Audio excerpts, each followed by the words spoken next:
এ বাপ কি হয়েছে মা? ওট ওট ওট বাপ ওট। কেন কি? সেই ঈদের দিন হতে একভাবে গোস্ত খাসি, মুখ আর ভাল লাগছে না, গোস্ত খাইতে মন বলছে না তো বাপ। গোস্ত খেতে তো ভালোই লাগছে না, একভাবে গোস্ত খাওয়া যায়?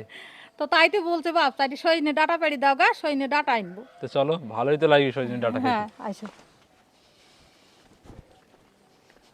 মা তাহলে এই নিচের গুলা পেড়ে দিলাম। হ্যাঁ বাপ, নিচের কোনায় পেড়ি দাও, না ছাগলে হড়া মেরি খেয়ে নেবে। ঠিক আছে, নাও ধরো। মা আর পাড়তে হবে? না বাপ, এই মেলা হয়ে গেছে, এই দুদিন হবে। তাহলে চলো। আইসো।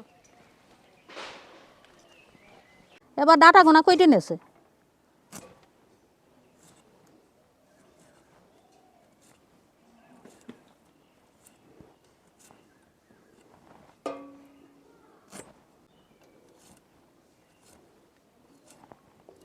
ডাটা গোনা কোটার পরে দুটো আলু কইটে নিয়েছে, ডাটা দিয়ে আনবো বলে।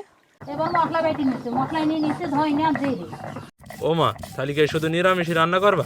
না, ফ্রিজে মাছ আছে কাকুছে, সে মাছ দিয়ে মজি আনবো ডাটা দিয়ে আর আলু দিয়ে। মশলাপাতি বেটে না হয়ে গেছে, এবার মাছ ভেজে নিচ্ছে। মাছ ভাজা হয়ে গেছে, এবার কড়ার তেলে দিয়ে দিলাম পেঁয়াজ রসুন বাটা, জিরে ধইনি বাটা, কাঁচা ঝালের কুচি, হলুদের গুঁড়ো, শুকনো ঝালের গুঁড়ো, স্বাদ মতো নুন। এবার মশলাটা একটু নেড়ি চেড়ে কষি নেবো।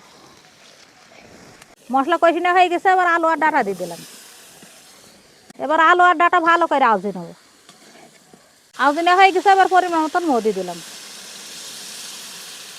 এবার মাছের মাথাটা আগে দিয়ে দিলাম, তাই ভালো মতো মাথাটা সেদ্ধ হবে। মুখ ফুটে গেছে, এবার মাছের চাকা গোনাও দিয়ে দিলাম।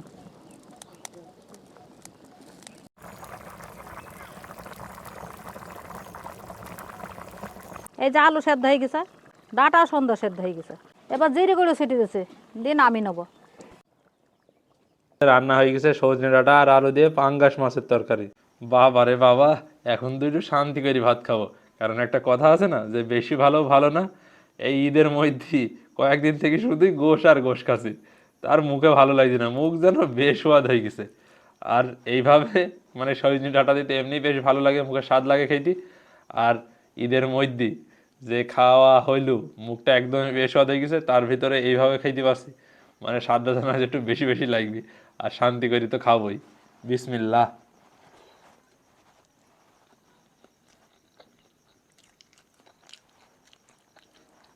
আর মাছ গোশ এমন একটা জিনিস, এমনি খেতে বেশ ভালোই লাগে মাছের সাথে, কিন্তু কয়েকদিন ধরি একাধারে খালি মুখ যেন স্বাদ হারিয়ে দেয় মুখের, আর খেতে ভালো লাগে না। তো তার ভিতরে এরকম সবজি হলি আর কোনো কথাই নেই।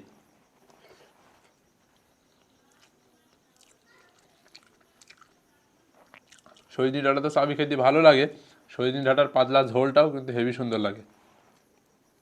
তো এই আমার মতোই যাদের মনে করেন এই ঈদ এসে থেকে গোশ খেতে খেতে মুখের স্বাদ হারিয়ে গেছে, তারা অবশ্যই এরকম করি খুব দ্রুতই এরকমভাবে সজনে ডাঁটার তরকারি খেতে পারেন।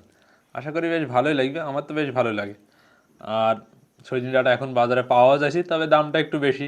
আর আমাদের তো দেখলেন নিজের গাছের ডাঁটা, আমরা খাই মাঝে সাথে এইভাবে। তো ভিডিওটা আর বাড়াবো না, এখানেই শেষ করে দেবো। সবাই সুস্থ থাকবেন, ভালো থাকবেন, দেখা হবে নতুন কোনো ভিডিওতে। সবাইকে জানাই আল্লাহ হাফেজ।